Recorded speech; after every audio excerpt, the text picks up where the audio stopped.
Hello বন্ধুরা, আশা করি আপনারা সকলে ভালো আছেন।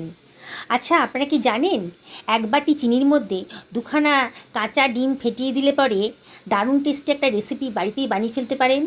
বাজারে কিনতে গেলে কিন্তু এটার অনেক খরচ পড়ে, আর বাড়িতেই খুব হেলদিভাবে দারুণ স্বাদের একটা রেসিপি আপনি বানিয়ে ফেলতে পারবেন।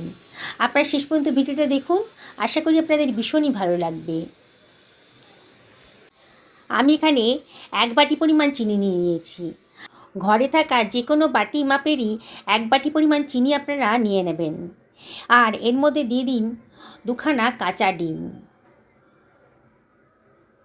একটা ডিম দেওয়া হয়ে গেছে, আমি আর একটা ডিমও চিনির ভেতর দিয়ে দিলাম। এবারে আমি ডিম দুটোকে ভালো করে ফেটিয়ে নেব, চিনির সাথে খুব ভালো করে মিশিয়ে নেব। বন্ধুরা, রেসিপিটা বানানো একেবারেই সোজা, কিন্তু আপনারা এটা দেখলে পরে অবাক হয়ে যাবেন। আপনারা হয়তো ভাবছেন চিনির মধ্যে কাঁচা ডিম, এটা আবার কী ধরনের রেসিপি তৈরি হচ্ছে। বললাম না বন্ধুরা, অসম্ভব দামি আর টেস্টি একটা রেসিপি তৈরি হয়ে যাবে আজকে। আমি খুব ভালো করে একটা কাঁটা চামচের সাহায্যে ডিমটাকে চিনির মধ্যে ফেটিয়ে নিচ্ছি। দেখুন, আস্তে আস্তে কিন্তু চিনির কালারটা চেঞ্জ হয়ে গেছে। এবার সরিয়ে রাখলাম। আমি এখানে যে বাটি মাপে চিনি নিয়েছিলাম সেই বাটি মাপেরই সুজি নিয়ে নিলাম এক বাটি, আর সেই বাটি মাপেরই এক বাটি দুধ নিয়ে নিলাম। দুধটা কিন্তু নর্মাল টেম্পারেচারে ছিল, মানে জাল দেওয়ার পর আমি ঠান্ডা করে নিয়েছি, নর্মাল টেম্পারেচারে আছে। আর দিয়ে দিলাম 1/4 টেবিল চামচ মতো লবণ, আর 2 টেবিল চামচ মতো ময়দা আমি এর ভেতর দিয়ে দিচ্ছি। বন্ধুরা, যে বাটি মাপে সুজি নিয়েছিলাম সেই বাটি মাপেরই 1/3 বাটি মতন আমি নিয়ে নিয়েছি সাদা তেল, আর দিয়ে দেব 1/2 টেবিল চামচ মতো ভ্যানিলা এসেন্স। এটা দিলে পরে কিন্তু দারুণ সুন্দর একটা গন্ধ বেরোবে। ডিম আছে তো, এই এসেন্সটা দিলে পরে খুব সুন্দর একটা গন্ধ বেরোবে। এবার আমি সব কিছু খুব ভালো করে মিশিয়ে নিচ্ছি কাঁটা চামচের সাহায্যে। দেখুন বন্ধুরা, দুধের সাথে সুজি আর ময়দাটা দিয়েছিলাম, সব কিছু খুব ভালো করে মিশিয়ে নিচ্ছি। মেশানো হয়ে গেছে। এবার আমি এটাকে ঢাকা দিয়ে মিনিট 10 রেস্টে রাখবো। সুজি আছে তো, তাই দুধটা অ্যাবজর্ব করে নেবে, সুজিটা একটু ফুলেও যাবে। 10 মিনিট বাদে দেখুন সুজিটা কিন্তু অনেকটাই ফুলে গেছে, দুধটা শুষে নিয়ে। দেখুন অনেকটা নরম হয়ে গেছে সুজিটা। এই 10টা মিনিট কিন্তু আপনাদেরকে সুজিটা দুধের সাথে ভিজিয়ে রাখতেই হবে, নাহলে কিন্তু রেসিপিটা ভালো হবে না। এর ভেতরে আমি দিয়ে দিচ্ছি চিনি, আর ডিমটা যে ফেটিয়ে রেখেছিলাম সেটা আমি মিশিয়ে দিচ্ছি।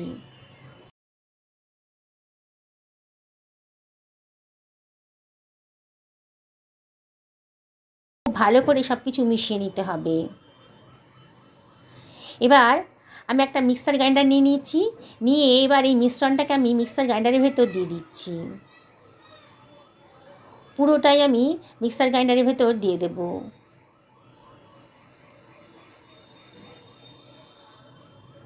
মিক্সার গ্রাইন্ডারে দিয়ে দেবেন, তাহলে কিন্তু রেসিপিটা দারুণ সুস্বাদু হবে। সুজিটা একেবারে নরম হয়ে গেছে দুধের সঙ্গে মিশে গিয়ে। একবারে সব কিছু দিয়ে দিলাম মিক্সার গ্রাইন্ডারের ভেতরে, দিয়ে আমি এটাকে গ্রাইন্ড করে নিচ্ছি। দেখুন বন্ধুরা, দেখেই মনে হচ্ছে একটা স্মুথ পেস্ট তৈরি হয়ে গেছে। দেখুন কত সুন্দর একটা স্মুথ পেস্ট তৈরি হয়ে গেছে। এবার এটাকে আমি একটা বোলের ভেতর ঢেলে দিচ্ছি।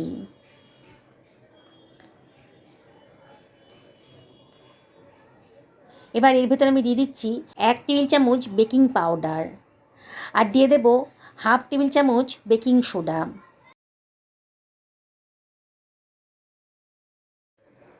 আবারও আমি সব কিছু ভালো করে মিশিয়ে নেব।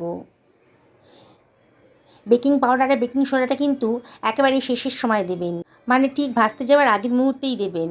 দেখুন কতটা ফ্ল্যাপি হয়ে গেছে। একই ডাইরেকশানে আমি ভালো করে ঘুরিয়ে নিচ্ছি। দেখুন কতটা স্মুথ হয়ে গেছে আর ফ্ল্যাপি হয়ে গেছে। আমি দেখাচ্ছি আপনাদেরকে। আমি একটা তাওয়া বসিয়ে দিয়েছি গ্যাস ওভেনে, তাওয়াটা গরম হয়ে গেছে।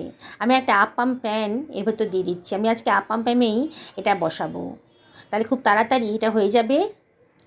এবার আমি একটুখানি অয়েল ব্রাশ করে দিচ্ছি। দেখুন এইভাবে বানালে পরে কিন্তু খুব তাড়াতাড়ি হয়েও যাবে। আর ছোট ছোট করে, বুঝতেই পারছেন আমি কেক বানাবো আজকে, ছোট ছোট মিনি কেক তৈরি হয়ে যাবে। একবারে বড় কেক বানানোর থেকে এই ছোটো ছোটো কেকগুলো কিন্তু খেতেও ভালো লাগে আর তাড়াতাড়ি তৈরিও হয়ে যায়। আমি এক হাতা করে ব্যাটার নিয়ে এই প্যানের ভেতর দিয়ে দিচ্ছি। গ্যাসের ফ্লেমটা কিন্তু মিডিয়াম টু হাইতে রেখেছি এখন, তারপরে একেবারে মিডিয়ামে করে দেবো। আমি সমস্ত প্যানের ভেতরে আমি দিয়ে দিচ্ছি ব্যাটারটা। একেবারে ভরে ভরে দেবেন না, একটু ফুলে যাবে তো। এবার ঢাকা দিয়ে মিনিট 3 জন্য রেখে দিলাম। দেখুন 3 মিনিট বাদেই বোঝা যাচ্ছে অনেকটাই ফুলে উঠেছে। এবার ঢাকাটা তুলে আমি ওপর থেকে দিয়ে দিচ্ছি, দেখতে সুন্দর লাগবে বলে একটুখানি চকলেট বিস্কুট ছিল, একটু গুঁড়ো করে গ্রাইন্ড করে রেখেছিলাম, দিয়ে দিচ্ছি। বারবান বিস্কুট আর কি, একটু গ্রাইন্ড করে রেখেছিলাম দেখতে ভালো লাগবে বলে। দেখুন ওপর থেকে একটু একটু দিয়ে দিচ্ছি, দারুণ সুন্দর, দেখতেও ভালো লাগবে আর খেতেও কিন্তু খুব সুন্দর লাগবে। সবগুলো কেকের ওপরেই আমি অল্প অল্প করে বিস্কুটের গুঁড়ো দিয়ে দিলাম। আপনাদের কাছে যদি কোকো পাউডার থাকে তাহলে কোকো পাউডারও দিতে পারেন। ওপর থেকে একটা করে কিশমিশের দানাও দিয়ে দিচ্ছি। দারুণ সুন্দর দেখতে লাগবে, বিশেষ করে বাড়ির বাচ্চারা কিন্তু খুব পছন্দ করবে, বড়রাও খুব পছন্দ করবে। আর এটা বানাতে আপনাদের 10 মিনিট মতো টাইম লাগবে। আবারও ঢাকা দিয়ে দিলাম, নিয়ে আরও মিনিট 4-5 এটা আমি রান্না করে নেব একেবারে মিডিয়াম টু লো ফ্লেমে। দেখুন সুন্দরভাবে কিন্তু এটা উঠে আসছে, একটা চামচের দিয়ে আমি এটা তুলে দিচ্ছি। দেখুন খুব সুন্দরভাবে এটা তৈরি হয়ে গেল। এইভাবে সমস্ত কেকগুলো আমি বানিয়ে নিয়েছি। এবার একবারে তো পুরো কেকটা তো হয়নি, আবারও আমি আপাম প্যানের ভেতর একটু করে অয়েল ব্রাশ করে দিচ্ছি। কত অল্প তেলের ভেতর কিন্তু এত সুন্দর একটা রেসিপি তৈরি হয়ে যাচ্ছে। আর আপনারা কিন্তু চা বসিয়ে ওই রেসিপিটা বানিয়ে ফেলতে পারেন, এত তাড়াতাড়ি হবে। রোজ রোজ চায়ের সাথে বিস্কুট না খেয়ে মিনি কেকও তো খেতে পারেন। এবার কিন্তু আমি ব্যাটারটা আরও কম দিচ্ছি, আগেবার ব্যাটারটা একটু বেশি করে দেওয়া হয়ে গেছিলো বলে বেশি ফুলে উঠেছিল, মানে প্যান থেকে বেরিয়ে যাচ্ছিলো, আমি আরও কম কম করে দিলাম। দেখুন এবার আমি ওপর থেকে ছড়িয়ে দিচ্ছি ওই বারবান বিস্কুটের গুঁড়োটা। দেখতে কত সুন্দর লাগছে দেখুন বন্ধুরা। আর ওপর থেকে একটু করে কিশমিশও আমি দিয়ে দিচ্ছি।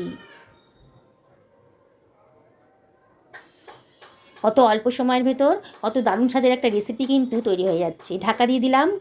এবার কিন্তু আমার আর 7 মিনিট টাইম লাগেনি, 5 থেকে 6 মিনিটের মধ্যে কিন্তু আমার দেখুন দেখেই মনে হচ্ছে তৈরি হয়ে গেছে। আর সুন্দরভাবে কিন্তু প্যান থেকে বেরিয়ে এসছে। প্রথমবার একটু অসুবিধা হচ্ছিল, এবার দেখুন সেকেন্ড টাইমে কিন্তু দারুণ সুন্দরভাবে বেরিয়ে এসছে কেকগুলো। দেখতে কত সুন্দর লাগছে দেখুন, আর বানানোটা কত সোজা, দেখেছেন তো। রেসিপিটা ভালো লাগলে বন্ধুরা একটা লাইক করবেন। আপনাদের লাইক আর সুন্দর সুন্দর কমেন্ট পেলে আমার ভিডিও করার উৎসাহ কিন্তু অনেক গুণ বেড়ে যায়। নতুন বন্ধুদেরকে রিকোয়েস্ট করব আমার চ্যানেলটা সাবস্ক্রাইব করতে। আর ফেসবুক থেকে যদি দেখেন তাহলে আপনাকে রিকোয়েস্ট করব আমার পেজটা ফলো করার জন্যে। দেখুন কত সুন্দরভাবে প্যান থেকে কেকগুলো বেরিয়ে আসছে। এই কেকগুলো কিন্তু অসম্ভব টেস্টি হয়। আর দেখছেন তো বন্ধুরা, 7 থেকে 10 মিনিটের ভেতর কিন্তু আপনি এই কেকগুলো বানিয়ে ফেলতে পারেন। দেখুন দারুণ সুন্দর টেস্টি রেসিপি আজকে তৈরি হয়ে গেল। আপনাদেরকে রিকোয়েস্ট করব অবশ্যই একদিনকে আপনারা এটা বানান। আপনাদের কাছে যদি এই প্যান না থাকে তাহলে আপনারা ফ্রাইং প্যানের ভেতরেও বানাতে পারেন, ছোটো ছোটো করে বানাতে পারেন। তখন এটা ওভাল শেপের হবে না, একটু চ্যাপটা চ্যাপটা গোল গোল মতন হবে আর কি। দেখুন বন্ধুরা কত সুন্দর দেখতে লাগছে, কি দেখি বানাতে ইচ্ছে করছে তো। দেখুন বন্ধুরা অবশ্যই একদিন বাড়িতে বানান আর আমাকে কমেন্ট করে জানাবেন। আমি একটা কেক ভেঙে দেখাচ্ছি আপনাদেরকে। দেখুন ভেতরটা কতটা জালিদার হয়েছে আর কতটা সফট হয়েছে। দেখুন একেবারে সফট কেক তৈরি হয়ে গেছে। একবার যদি কেকটা বানান না বন্ধুরা, বারে বারে মনে হবে যে বিস্কুট টিস্কুট আর খাওয়ার দরকার নেই, এই কেকটাই আমি বানিয়ে নেব। আর যথেষ্ট হেলদিভাবে বানানো হয়েছে। আমি এটা সুজি দিয়ে বানিয়েছি, আপনারা অবশ্যই বাড়িতে একদিন বানাবেন। সকলে ভালো থাকুন এই কামনাই করি।